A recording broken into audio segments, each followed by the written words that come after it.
I locked my sister's 6-year-old son in the bathroom for an hour after he went completely wild. Now she's furious and won't talk to me. Last weekend, my sister, 26F, asked me, 28M, to watch her 6-year-old son, Ryan, for a few hours while she ran some errands. I'm not really comfortable around kids, but I agreed because it was just for a short time. I thought, how hard could it be? Plus, I figured it would be a good chance to spend some time with my nephew, even if I wasn't exactly an expert in handling kids. When she left, things started off okay. We watched a movie together, and Ryan had some juice. Honestly, I was relieved things were going smoothly so far. He seemed pretty chill, and I thought maybe it wouldn't be as difficult as I expected. I tried to keep things light and simple, hoping to avoid any major trouble during the few hours he was with me. I'm not used to being responsible for a kid's behavior, so I was trying my best to keep Ryan entertained and calm. It was clear from the start that he had a lot of energy, but as long as he was sitting still watching the movie or sipping his juice, I thought I was in control. Little did I know how quickly things were about to spiral out of control. For about the first 30 or 40 minutes, Ryan was surprisingly well behaved. We watched a movie and he seemed content. I gave him some snacks and juice, and everything seemed pretty normal. It felt like we might actually survive this babysitting stint without too much trouble. I tried to engage with him, asked what he wanted to do after the movie, and even suggested some activities. I wasn't sure what kids usually like, but I figured throwing in some options might help keep him busy and out of trouble. He was quiet for a while, and I started to think, okay, maybe I can actually do this. But then, just as I started to relax, Ryan's behavior began to shift. It was like someone flipped a switch. Instead of sitting calmly, he suddenly became more hyperactive and restless. He got up and started running around the living room, knocking things over as he went.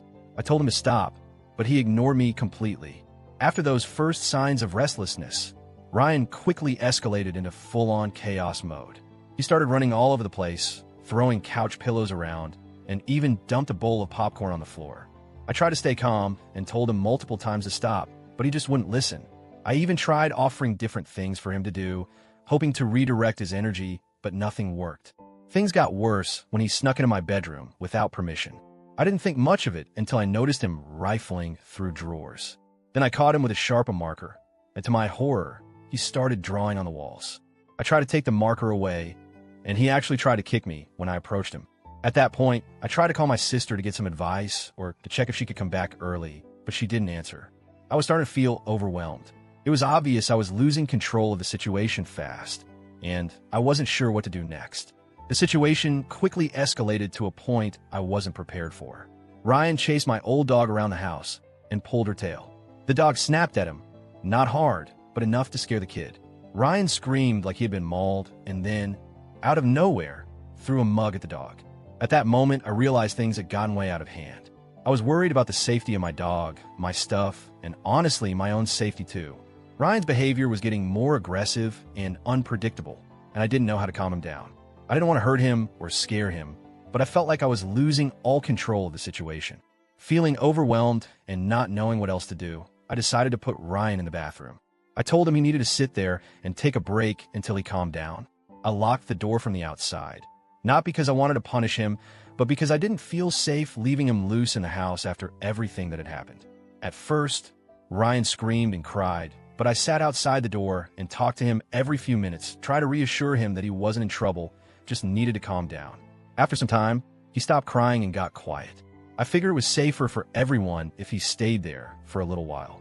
I then went to clean up the mess he had made in my bedroom and checked on the dog. I thought an hour was a reasonable amount of time to let him cool off, but looking back, I realized that might have been too long. When my sister finally came back to pick Ryan up, he ran out crying and told her I had locked him in the bathroom. She completely lost it. She said I was abusive and that I traumatized her son. Since then, she's been furious with me and hasn't spoken to me. She's telling other family members that I locked up her child, like I shoved him in a closet or something. Some relatives have taken my side, understanding that I was just trying to keep things under control, but others say I went too far. I honestly didn't yell at Ryan or hurt him physically. I just didn't know what else to do when things escalated so quickly. Now, I'm stuck wondering, did I really cross the line here? Was locking my nephew in the bathroom for an hour too harsh? Or was I justified in doing what I thought was necessary? I'm genuinely conflicted. I wasn't trying to hurt Ryan, and I wasn't trying to punish him out of anger.